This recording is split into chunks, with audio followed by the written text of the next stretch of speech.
라는 제목으로 함께 오늘 말씀을 나누도록 하겠습니다.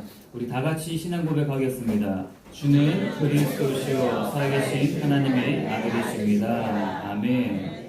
우리 옆에 분들과 함께 인사하겠습니다. 말씀으로 승리하는 인생을 삽시다. 아멘. 우리가 신앙생활을 하고 있죠. 우리가 참된 신앙생활을 하는데 걸림돌이 되는 게 여러 가지가 있지만은 그 중에 하나가 바로 염려입니다. 우리가 왜 염려합니까? 우리가 왜 근심 걱정합니까? 그 염려, 근심, 걱정의 핵심은요, 자세히 잘 따져보면요, 물질입니다. 돈입니다. 많은 사람들이 하나님을 믿지 않죠. 근데 하나님에 대한 확신도 당연히 없습니다. 그래서요, 하나님을 대체할 그 능력자를 그 자리에 세워 놓는데 바로 그게 돈입니다. 돈의 힘은요, 절대적이죠. 누가복음 13장, 16장, 13절에 보니까요, 지파인이 두 주인을 섬길 수 없나니 혹 이를 미워하고 저를 사랑하거나 혹 이를 중히 여기고 저를 경히 여길 것임이니라. 너희는 하나님과 재물을 겸하여 섬길 수 없느니라. 지금 예수님께서 직접 말씀하셨습니다. 하나님은 절대다시죠. 하나님이신데 하나님과 감히 경쟁되는 경쟁자가 있다. 그 경쟁자가 누구냐? 재물이라는 것입니다. 돈이라는 것입니다. 우리 돈은요, 먹고 사는 문제를 해결해주는 수단이죠. 그렇기 때문에 그 돈의 힘은요, 굉장히 강력합니다. 우리가 타고 다니는 차가 무엇인지, 우리가 사는 집이 얼마나 넓은지, 우리가 먹는 음식, 입고 다니는 옷, 모든 면에서요, 우리는요, 잘 사는 사람과 못 사는 사람의 차이를 피부로 느끼며 살아가고 있습니다. 그래서 먹고 사는 문제는요, 결코 하찮은 문제는 아닙니다.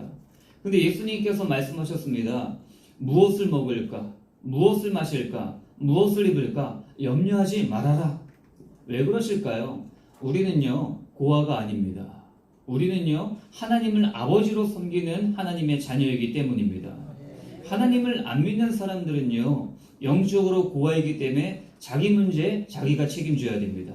그게 당연합니다. 그래서 하나님 안 믿는 사람들의 상태는요, 염려, 근심, 24시 생각을 합니다. 이게 하나님을 안 믿는 사람들의 상태죠. 그러면 우리는 어떻습니까? 우리는요, 영적인 고아가 아닙니다. 우리의 하나님께서요, 우리의 아버지시고 그분이 무엇을 하셨습니까? 이 세상을 말씀으로 창조하셨습니다. 그리고 지금도 성령으로 역사하시고 이 세상을 경영해 가시고요. 그 누구보다도 부유하신 분이 하나님이시고요. 또 자기 아들을 십자가에 못 박으셔서 피 흘리시고 부활시키심으로 말미암아 우리를 사랑하시고 우리를 끝까지 책임지시는 분이 바로 하나님이십니다. 굉장한 특권이죠. 이 사실을 믿으라는 것입니다. 오늘 이 말씀은요, 세상을 대충 살라는 말이 아닙니다. 그러면은 그냥 편안하게 대충 살아도 하나님이 우리 아버지시니까 우리의 길, 나의 모든 걸 인도해 주시겠지. 그런 말이 아닙니다.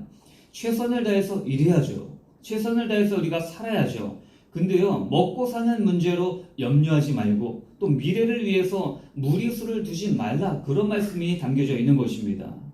그러면요, 염려의 반대말은 무엇입니까? 염려의 반대말은요, 믿음입니다.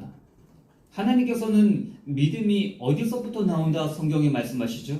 믿음은요, 들음에서부터 납니다. 어떤 말씀을 들어야 합니까? 예수 그리스도의 말씀을 들으면은 우리의 믿음이 견고해지게 되어 있습니다. 말씀을 통해서 그리스도 안에 있으면요, 우리 인생은 완전히 달라지게 되어 있습니다.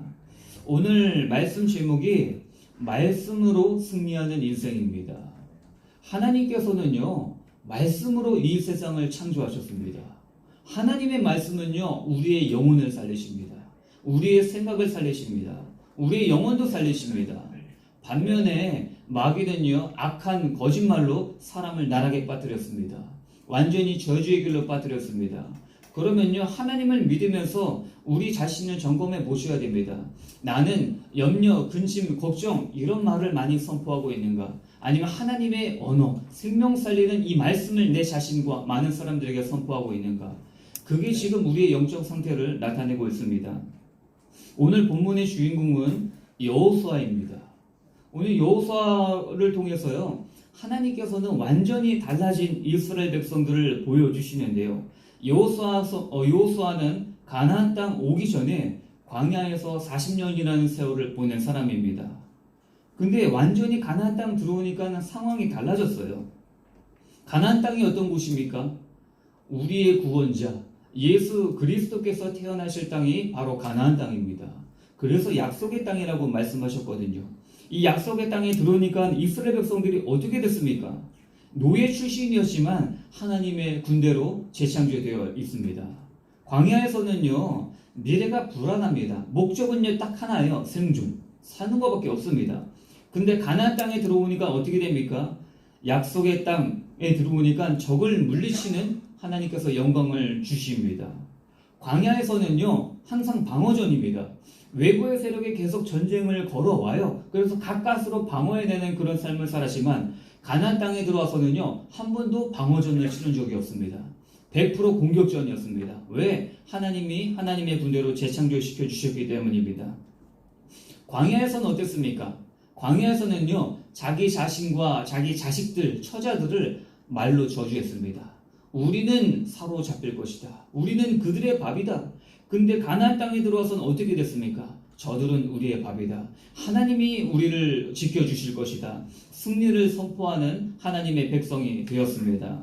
오늘 말씀을 통해서요, 많은 사람들을 승리자로 이끈 여호수아와 같이 많은 사람들을 그리스도께로 인도하는 승리하는 성도님들 되시길 예수님의 이름으로 축복합니다. 우리 첫 번째 있습니다. 첫 번째, 예배자가 승리합니다. 예배자가 승리합니다. 이건 너무나 중요합니다. 여러분, 제가 한번 질문 드려보겠습니다. 제가요, 성경 말씀에 많은 영향을 받을까요? 아니면 이 세상 스마트폰에 많은 영향을 받을까요? 그건 하나님만이 아시겠죠. 근데 중요한 답이 있습니다. 지금 내 손에 뭐가 들려있냐? 이거에 영향받고 있습니다. 제 손에 항상 하나님의 말씀이 들려있고, 제 손에 강단 말씀 묵상 노트가 들려있고, 기도 수첩이 들려있으면요, 저는요, 말씀에 영향받는 사람입니다. 근데 이 말씀은 전혀 없이 내 손에 항상 스마트폰이 들려있고, 세상 그런 것들, 세상 것들이 들려있으면요, 우리는 분명히 그것에 영향받게 되어 있습니다. 우리는 예배하기 어려워요. 그 모습을 보면요, 우리 자녀들만 봐도 딱 나옵니다. 특별히 청소년들 보세요. 청소년들은요, 예배하기보다 스마트폰을 예배합니다. 자기의 것을 예배합니다. 그 증거가 뭔지 아십니까? 찬양을 안 해요. 우리 교회 렘넌트들은 그나마 복음이 있기 때문에 찬양을 많이 하는 편입니다. 근데 많은 청소년 사역자들이 얘기합니다. 어떤 교회를 가도 지금 청소년들이 찬양을 하지 않는다. 왜 그럴까요? 스마트폰을 예배하고 있는 거예요. 하나님이 아닌 다른 것을 지금 예배하고 있습니다. 그 청소년들이 지금 어떻게 되었습니까? 대학생이 되었어요. 지금 어른들이 되어가고 있습니다. 우리가 왜 예배를 못 드리느냐? 예배가 어렵냐? 단순합니다. 영이 죽어있기 때문입니다. 에베소서 2장에 뭐라고 합니까? 허물과 죄로 죽었던 너희를 살리셨도다. 허물과 죄로 죽었습니다. 죽어있으면 어떻게 됩니까? 세상 풍조를 따라간다. 한마디로 세상의 문화, 그러니까 세상의 모든 악한 것들을 남들이 다 하니까 따라간다는 거예요. 왜 그럴까요? 죽어있으니까요. 죽은 물고기는요, 거센 물살을 거슬리지 못합니다. 물살이 몰아치면 그 물살에 흘러갈 수밖에 없습니다. 근데 살아있는 물고기는 어떻습니까? 물살을 거슬러 올라가게 되어 있습니다. 왜 그럴까요? 살아있기 때문이죠. 영적으로도 마찬가지입니다. 우리가 영이 살아있으면 어떻게 되죠? 영이 살아있다는 것은 예배에 반응한다는 거거든요. 예배에 아멘으로 화답한다는 거거든요. 그러면 어떻게 됩니까? 세상에 살아가면서요, 세상에 영향을 받는 것이 아니라 오히려 우리는 선한 영향력, 복음의 영향력을 깨우칠 수 있습니다.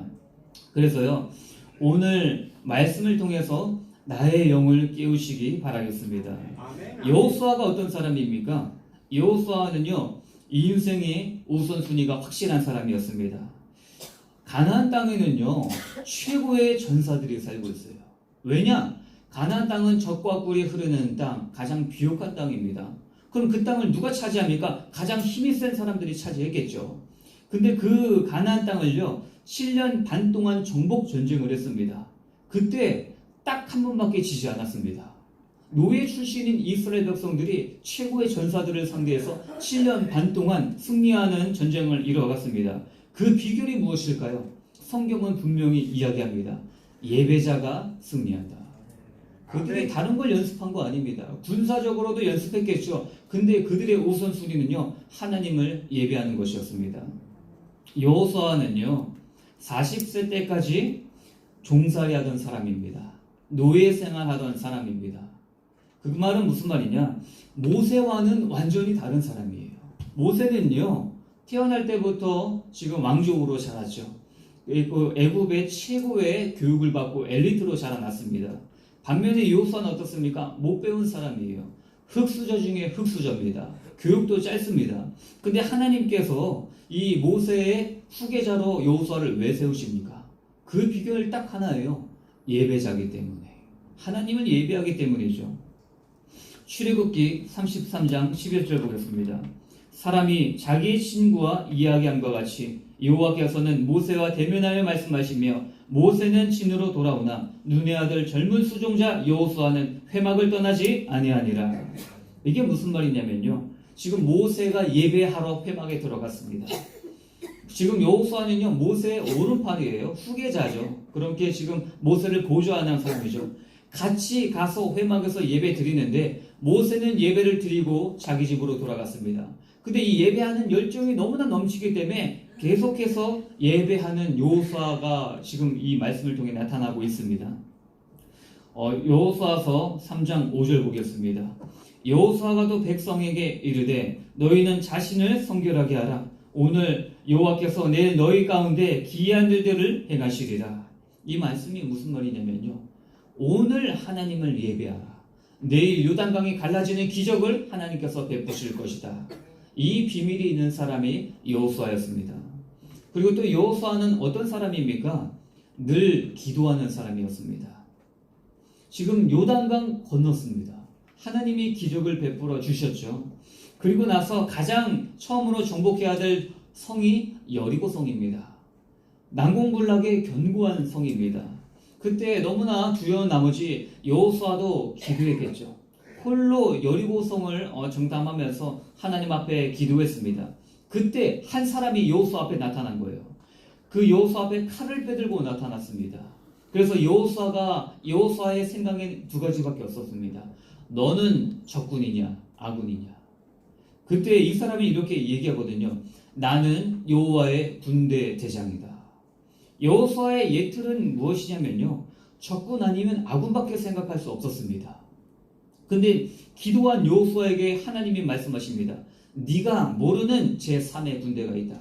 이 제3의 군대가 무엇입니까? 바로 하나님의 군대입니다. 하나님의 천군 천사가 있다. 이게 언제 깨달아집니까? 예배할 때 깨달아집니다. 기도할 때 깨달아집니다. 분명히 예레미야서 33장에 말씀하시지 않습니까? 너는 내게 부르짖으라. 내가 응답할 것이다. 네가 모르는 은밀한 일을 너에게 보일 것이다. 이게 무슨 말입니까? 기도하면요, 내가 알지 못하는 은밀한 일을 보여주신다는 겁니다. 반대로 말해볼까요? 기도하지 않으면 모른다는 거예요. 기도할 때 하나님께서 새로운 눈을 반드시 열어주시게 되어 있습니다. 지금 여호수아가 신을 벗고 여호와의 군대의 대장 앞에 엎드립니다. 한마디로 하나님 앞에 지금 순종하는 거예요. 주인을 바꿔버리는 거예요. 이 영적인 비밀이 있습니다. 여호수아가 하나님 앞에 순종하니까 어떻게 됩니까? 가나안의 모든 적군들이 여호수아에게 순종합니다. 이건 영적인 비밀이에요. 우리가 하나님의 말씀을 잘 따라가면 어떻게 됩니까? 우리 자녀들도요, 우리의 말에 영향력을 받게 되어 있습니다. 자녀들이 왜 말 안 듣는 줄 아세요? 우리가 하나님 말 안 들으니까. 우리가 말씀에 순종하지 않으니까. 적당히 반만 말씀을 따라가니까. 우리가 온전히 하나님 말씀 따라가 보세요. 자녀들은요, 그 말씀에, 우리의 말에서 하나님의 권위를 느끼게 되어 있습니다. 반면에요, 예배하지 않으면, 기도하지 않으면 패배합니다. 그 대단한 여호수아도요, 예배가 소홀해지니까 어떻게 됩니까? 분별력을 상실해 버렸습니다. 그리고 전쟁에서 패배했습니다. 여리고성은 굉장한 성이거든요. 근데 정복을 했어요. 하나님께서 여리고를 주셨습니다. 여리고 다음에 정복해야 할 성이 아이성이라는 곳이 있습니다. 여리고에 비하면요 아무것도 아니에요. 10분의 1 규모밖에 안 되는 굉장히 작은 성입니다. 지금 하나님의 은혜로 말미암아 사기가 등등하지 않습니까? 그때 기도하지 않고 예배하지 않은 사람들이 여호수아에게 다가옵니다. 아, 대장님, 지금 우리 전병력에 가면은 피곤하지 않습니까? 대략 한 3,000명쯤 가서 우리가 전쟁하고 오겠습니다. 그런 얘기를 하면은 여호수아가 어떻게 해야 되겠습니까? 기도해야죠. 하나님 앞에 물어봐야죠. 하나님 3,000명만 보낼까요? 원래 그런 사람이었어요. 근데 지금 뭔가 큰 응답이 오니까 어떻게 돼요? 아, 뭐 3,000명쯤 가면 되겠지. 기도하지 않고 그 3,000명을 보내버립니다. 그때 어떻게 됩니까? 36명이 살해당해요. 아이성 전투에서 크게 패배합니다. 사탄은요, 우리의 예배가 없는 공간, 확실히 그리스도가 없는 그 공간을 노립니다. 기도가 없는 그 공간을 노립니다. 기도하지 않으면요, 예배하지 않으면요, 분별력이 떨어져요. 여호수아가 크게 실수한 거 아니에요. 딱 실수한 건 한 가지입니다. 가만히 있었어요. 기도하지 않고 가만히 있었어요. 예배하지 않고 가만히 있었어요. 악한 행동을 한 거 아닙니다. 가만히 있으니까 영적인 분별력이 떨어졌습니다. 근데 반면에요, 이 반전의 시작이 어디에 있습니까? 예배 회복에 달려 있습니다. 우리가 예배를 놓쳤다, 기도를 놓쳤다, 그러면요 다시 예배하시면 됩니다. 다시 하나님께 기도하시면 됩니다. 아이성 전투의 1차전에 패배했죠. 2차 전투에서요 여호수아는요 승리합니다. 승리하고 나서 축제 벌이지 않았어요. 모든 전 이스라엘 백성 250만 명을 다 모아놓고 어떻게 했습니까? 하나님을 예배했습니다. 이게 뭘까요? 예배자가 승리한다. 그 부분을요 많은 전 백성들, 후대 렘넌트들에게 다시 한번 각인시킨 것이죠. 그러면요, 기도 누구로부터 배웁니까? 지금 여호수아는요 이 기도를요, 승리하는 기도를요 자기의 스승 모세로부터 배웠습니다. 우리 40년 전의 이야기를 한번 볼까요? 40년 전 가나안 땅 들어오기 전에 광야 생활 시작했습니다. 그때 아말렉이라는 나라와 첫 전투를 벌입니다. 이때 당시에 이스라엘 군대는요 오합지졸이에요. 노예 출신이에요. 전투를 배운 적이 없습니다. 근데 첫 전투가 시작됐습니다. 그때 어떡하죠? 모세가 손을 들고 기도합니다. 손을 들고 기도하니까요 이스라엘 백성들이 이기고 있습니다. 손이 피곤해서 내려서 기도를 쉬니까 어떻게 되죠? 아말렉 군사가 이기고 있어요. 그때 어떻게 합니까? 모세 할아버지죠. 모세, 아론과 훌, 모세보다 다 나이가 많은 분들이에요. 한마디로 할아버지 삼총사가 지금 산 위에서 지금 기도하니까 어떻게 되죠? 아말렉을 쳐부수는 그런 놀라운 역사를 보게 됐습니다. 이거를 누가 봤습니까? 이걸 누가 각인했습니까? 여호수아가 각인된 거예요. 아, 전쟁의 승패는 하나님 앞에 달려있구나. 전쟁의 승패는 기도에 달려있구나. 한번 실패를 맛보고요, 지금 여호수아는 아이성을 향해서 단검을 높이 듭니다. 단검을 높이 드는데 이거 뭐 돌격하면서 단검을 들 수 있죠. 그리고 나서 팔을 내리면 되는데요, 성경은 분명히 이야기하고 있어요. 전쟁에 그칠 때까지 손을 내리지 않았다. 이 전쟁에서 단창을 든 이 손이 어떤 손일까요? 모세한테 배운 기도하는 손이었습니다. 그래서요 이 전쟁에 승리할 수 있었죠.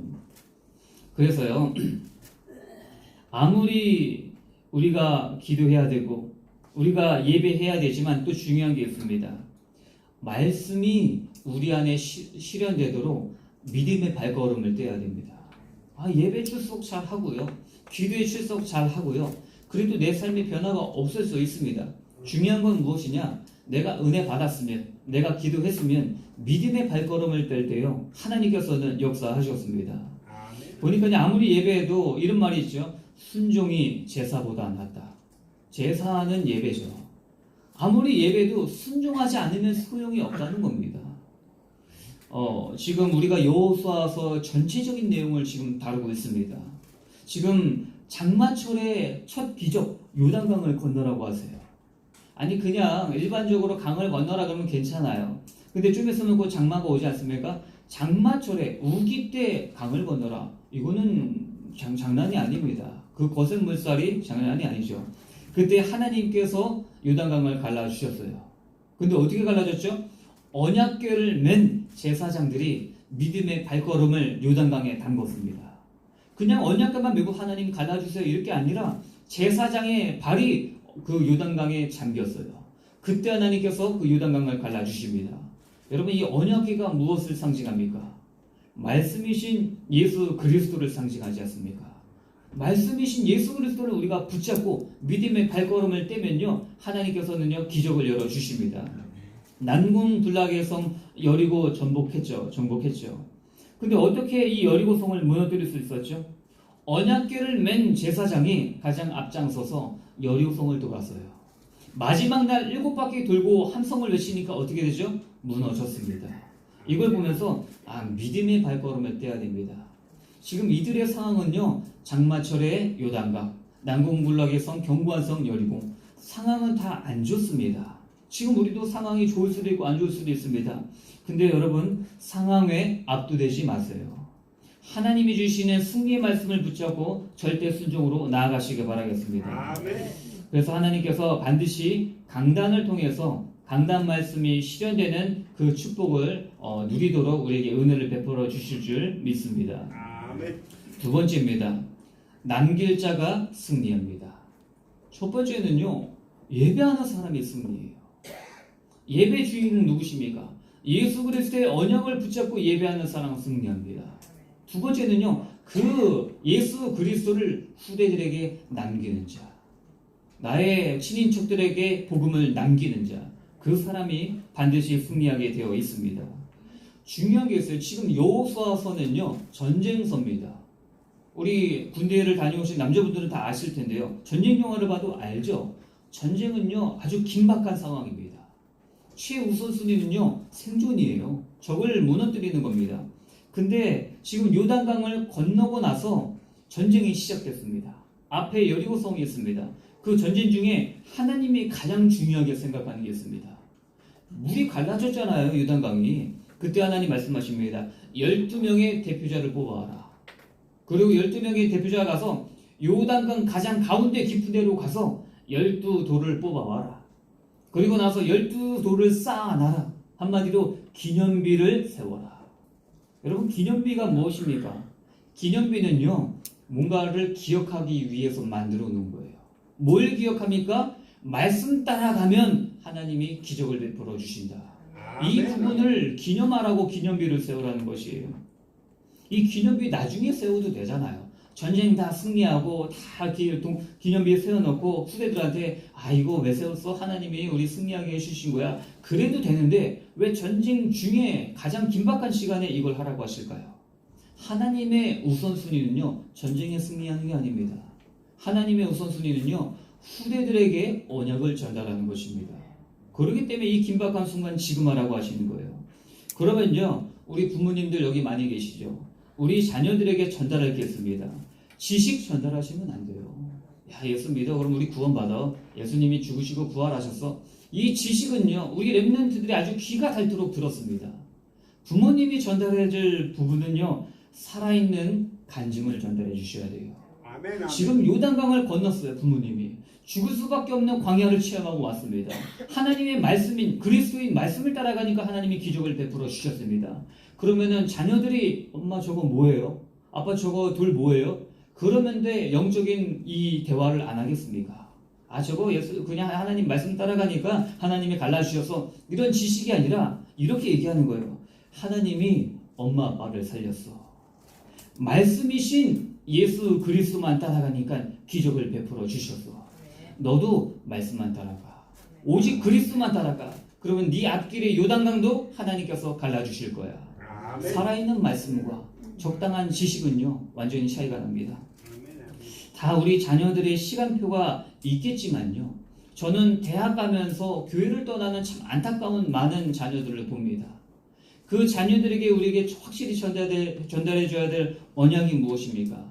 부모님의 살아있는 간증이에요. 우리 부모님이 예배를 통해서 기뻐하십니다. 예배를 통해서 상황은 어려워도 새로운 힘을 얻으시는구나. 진짜 복음이 모든 문제 해결자구나.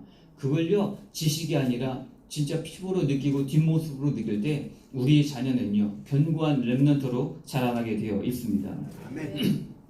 이 숨가쁜 전쟁의 시작에 하나님께서는요, 또 쉼표를 찍으십니다. 잠깐 멈춰. 지금 앞에 여리고성이거든요. 그럼 그들이 기습하면 어떻게 합니까? 근데 하나님 뭐라고 하십니까? 부싯돌로 모두 할례를 행해라. 여러분, 할례가 무엇입니까? 할례는요, 남자의 성기 끝부분을 잘라내는 거예요. 그걸 왜 합니까? 할례는요, 너는 불신자들이 아니라 하나님의 자녀들이다. 그 언약을요, 몸에 새긴 것을 할례라고 표현합니다.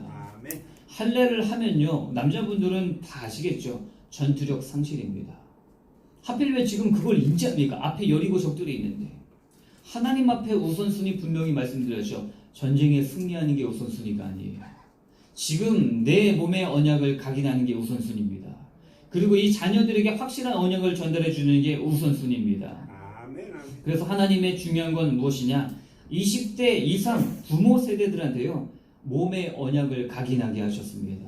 아멘. 우리 부모님들이 확실히 말씀 따라가셔야 됩니다. 이 할례는요, 지금 세례로 대체되었죠. 여러분, 세례가 무엇입니까? 세례의 뜻은요, 그냥 여기에 참 적당히 물 뿌려가지고 기도하고 내가 하나님 자녀다, 이 의식으로 끝나는 게 아니라 세례의 진정한 의미가 있습니다. 원래 세례는요, 물속에 내가 다 잠기는 거예요. 잠기면서 뭐죠? 하나님 창세기 3장에 나의 옛사람은 완전히 죽었습니다. 한마디로 나의 옛틀은 완전히 부서졌습니다. 그게 세례예요. 그리고 나서 다시 목사님이 건져 올리십니다. 이게 어떤 걸 의미합니까? 나는 예수님의 부활과 같이 새로운 새틀 인생이 되었습니다. 새로운 피조물이 되었습니다. 이게 세례의 의미입니다. 한마디로요, 옛틀은 박살내고 나는 새틀 인생을 살겠다. 이게 세례의 의미입니다. 그래서 우리 여기 있는 모든 성도님들이 3오늘을 통해서, 3오늘은 오늘의 말씀이죠. 하나님이 강단 말씀을 통해서 주신 오늘의 말씀이 있으셔야 돼요. 주일에만 말씀이 있는 것이 아니라 매일 월요일부터 금요일까지 매일매일 하나님의 말씀을 확인하셔야 됩니다. 그리고 오늘의 기도가 있어야 돼요. 이 말씀 중심으로 하나님, 제가 오늘 이렇게 살아갑니다. 어디를 갑니다. 간단하게 기도문 한 줄 두 줄 적어보세요. 그게요, 쌓이면요, 엄청난 영적인 힘이 됩니다. 그리고 오늘의 현장에 대한 눈이 있으셔야 됩니다. 오늘 제가 어느 사업장에 갑니다. 누구와 함께 직장 현장에 갑니다. 이런 부분을 하나님 앞에 기도하시고 가시기 바라겠습니다. 아멘. 그런 자에게 하나님께서 큰 만남의 축복 허락해 주실 줄 믿습니다. 아멘. 지금 이제 가나안 땅에 대한 제가 얘기를 말씀드렸죠. 여호수아서 정복을 말씀드렸죠. 나중에 여호수아가 나이가 많이 들었습니다. 여호수아와 함께 갔던 인물이 누굽니까? 갈렙이죠. 갈렙도 나이가 많이 들었습니다. 이 나이가 들으니까요, 지금 이스라엘 백성들이 영적인 분위기가 약간 묘해졌어요. 옛날에는 말씀 붙잡고 가나안 땅을 정복하는 적극적인 분위기였어요. 시간이 지나니까 여기가 좋사오니, 아직 정복 못했지만 지금 우리도 살만해. 쟤네는 어차피 우리한테 지금 바짝 쫄아 있어. 언젠간 정복할 거야. 뭔가 지금 침체된 분위기가 왔습니다. 그때 믿음의 어른 갈렙, 나이가 85세예요. 85세 믿음의 갈렙이 뭐라고 이야기합니까? 지금 평균 신장 2m가 넘는 아말렉 족속 거인족이죠. 거인족을 쫓아내기 너무 두려워하는 거예요, 백성들이. 그때 믿음의 어른 갈렙이 이렇게 얘기합니다. 이 산지를 내게 주소서. 한 번쯤 들어보셨죠? 이런 엄청난 믿음의 고백을 하거든요. 거기에 믿음의 거인족들이 살고 있는 곳이에요. 그러면서 얘기합니다. 45년 전 내가 청년 때와 지금 기력이 똑같다. 이 산지를 내게 주소서 내가 가서 정복하겠습니다. 그러니까 어떻게 되죠? 이 이스라엘에 있는 영적인 분위기가 또 완전히 바뀝니다. 우리 여기에 계신 성도님들이 어떤 분이 되셔야 되냐? 가정과 가문의 영적인 흐름을 바꾸는 믿음의 갈렙이 되시길 바라겠습니다. 아멘. 이 헤브론 산지를 왜 갈망할까요? 이 헤브론 산지는요, 언약이 있는 땅이에요. 역사가 있는 땅입니다. 정복하기 쉬워서 달라고 한 게 아닙니다. 제일 어려운 땅이에요. 근데 갈렙이 달라고 합니다. 왜냐면요, 600년 전 믿음의 조상 아브라함이라는 사람이 있었습니다. 그 아브라함이라는 사람이 이 가나안 땅에 와서 예배를 세운 장소가요, 헤브론이에요. 이 산지, 그 헤브론 땅입니다. 아니, 우리 믿음의 조상이 예배했던 그 땅 우리가 다시 차지해야 된다.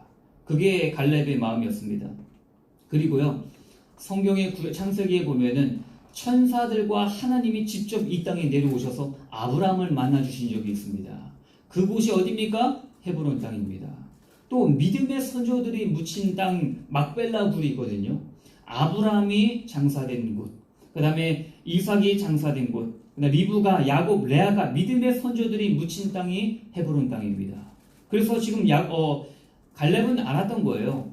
이 언약의 땅을 차지하는 자 하나님의 축복을 받게 될 것이다. 여러분, 이 가정과 가문에 이상한 영적인 흐름이 왔을 때 믿음의 어른이 되시길 바라겠습니다. 아멘. 그러면요, 이 믿음이 하루아침에 생겼습니까? 갈렙이? 아니죠. 이 믿음은요, 젊었을 때, 그때부터 하나님을 묵상하는 습관이 있었던 사람이 갈렙입니다. 우리 성경 보겠습니다. 민수기 14장 24절입니다. 그러나 내 종 갈렙은 그 마음이 그들과 달라서 나를 온전히 따랐은즉 그가 갔던 땅으로 내가 그를 인도하여 드리리니 그의 자손이 그 땅을 차지하리라. 여기 보니까요, 이 내용은요, 지금 수십 년 전에, 한 45년 전이죠. 가데스 바네아라는 그 광야에서 12명의 정탐꾼을 모세가 보냈습니다. 15번의 정탐꾼을 딱 보고 와서 그들이 이렇게 고백해요. 야, 진짜 좋은 땅입니다. 가나안 땅. 근데요, 우리는 못 가요. 왜? 우리는요, 그들에 비하면요, 메뚜기와 같습니다. 메뚜기 콤플렉스를 이야기하고 있는 거예요. 지금 그렇게 얘기해서 어떡합니까? 많은 사람들이 불신앙 갔어요. 우리는 죽었다. 가나안 땅에 들어가면 하나님 다 죽이실 것이다. 그때 딱 두 사람만 믿음의 고백을 합니다. 그 사람이 누구죠? 여호수아와 갈렙입니다. 갈렙을 뭐라고 하죠? 마음이 달랐다. 마음이 달랐다. 마음이 달랐다의 원어적 표현은요, 다른 영을 소유했다. 불신앙의 영이 모든 사람들을 지배했는데 성령께서 갈렙을 지배하신 거예요. 다른 영을 소유한 것입니다. 갈렙은요, 젊었을 때부터 하나님을 묵상하는 묵상의 힘이 있었던 사람입니다. 그래서 오늘 말씀을 통해서요, 하나님 말씀을 묵상하는 우리 성도님들 되시길 바라겠습니다. 우리 마지막으로 결단하셔야 돼요. 여호수아가 이제 곧 죽을 날이 다가왔습니다. 그때 전 이스라엘 백성들을 모아놓고 세겜이라는 땅에 이스라엘 백성들을 다 모아놓습니다. 그리고 이런 유명한 얘기를 하죠. 너희가 섬길 자를 오늘 택하라. 오직 나와 내 집은 여호와만 섬기겠노라. 나는 여호와 섬기고 너는 우상 숭배할지 하나님을 섬길지 오늘 선택해라. 마지막 결단을 촉구하는 땅이 지금 세겜입니다. 왜 그럴까요? 할아버지 세대 출애굽 1세대들은요, 출애굽이라는 구원을 체험했어요. 하나님의 홍해 바다를 갈라주셨다. 지금 이들의 아버지 세대 출애굽 2세대들은요, 광야에서 불기둥, 구름기둥, 하늘에서 내리는 만나, 하나님의 인도를 체험한 사람들입니다. 근데 지금 태어난 젊은 세대들, 출애굽 3세대들은 어떡하죠? 그런 걸 본 적이 없어요. 말로만 들었지. 그리고 가나안의 음란 문화, 우상 숭배의 그 유혹을 받고 있습니다. 이때 그 풍요로운 가나안 땅에서 여호수아는요, 죽기 직전 결단을 촉구합니다. 그래서 우리는요, 어떤 결단을 해야 되냐? 어디를 가든지 하나님을 예배하는 결단을 하시길 바라겠습니다. 우리 자녀를 불신자가 아닌 믿음의 자녀로 만드는 중보 기도자가 되시길 바라겠습니다. 결론적으로 말씀드립니다. 말씀의 주인공은 언제 어디서든 예수 그리스도십니다. 지금 근데 저희가 예수 그리스도라는 단어를 여호수아서에는 찾아볼 수가 없어요. 그럼 이거는 별로 안 좋은 성경이냐? 그리스도가 나오는 단어만 좋은 성경이냐? 그게 아니죠. 여호수아는요, 이름을 신약으로 좀 바꿔 얘기하면은 그 이름이 예슈아, 한마디로 예수가 됩니다. 구약적 발음은 여호수아고요, 신약적 발음은 예수가 되는 거예요. 여호수아에서의 나타난 삶 하나하나가요, 누굴 상징하냐? 예수 그리스도를 나타내고 있습니다. 여호수아 보면요, 기생 라합이 나타나죠. 기생 라합이 정탐꾼을 숨겨주죠. 그리고 나서 약속합니다. 내가 너를 구원해 줄게. 그 대신 창문에 붉은 줄을 들이내어라. 내려놔라. 그 붉은 줄이 있는 집안에 들어가면요, 누가 들어오든 살아납니다. 다른 백성 여리고 사람은 다 죽어도 그 붉은 줄이 뭘 상징하죠? 예수 그리스도의 보혈을 상징합니다. 아멘. 예수의 보혈을 믿는 사람 어디에 있든지 안전합니다. 아멘. 그리고 나서 마지막에는요, 약속의 땅을 정복한 이후에 도피성을 건축합니다. 도피성은 뭐냐면요, 부지 중에 살인을 했어요. 그러면요, 눈에는 눈, 이에는 이기 때문에 나도 죽어야 되거든요. 근데 부지 중에 살이기 때문에 도피성으로만 들어가면요, 목숨을 부지할 수 있습니다. 이 도피성이 누굴 상징합니까? 예수 그리스도를 상징합니다. 예수 안에만 있으면요, 말씀 안에만 있으면요, 어디에 있든지 하나님께서 우리를 지켜주십니다. 그래서 어디서든지 하나님을 예배하시고 축복의 가문을 만드시길 예수님의 이름으로 축복하겠습니다. 아멘. 사랑의 하나님, 감사를 드립니다. 하나님, 오늘 우리 모두 다 예배자가 되게 하여 주시옵소서. 어디를 가든지 인생의 우선순위를 예배와 기도와 현장에 둘 수 있도록 주님께서 축복하여 주시옵소서. 아멘. 특별히 우리 렘넌트들, 우리 자녀들, 우리 가정과 가문을 보고만 하는데 우리 이 성도님들을 주님께서 귀하게 사용하여 주시옵소서. 아멘. 감사를 드리며 예수 그리스도 이름으로 기도했습니다. 아멘.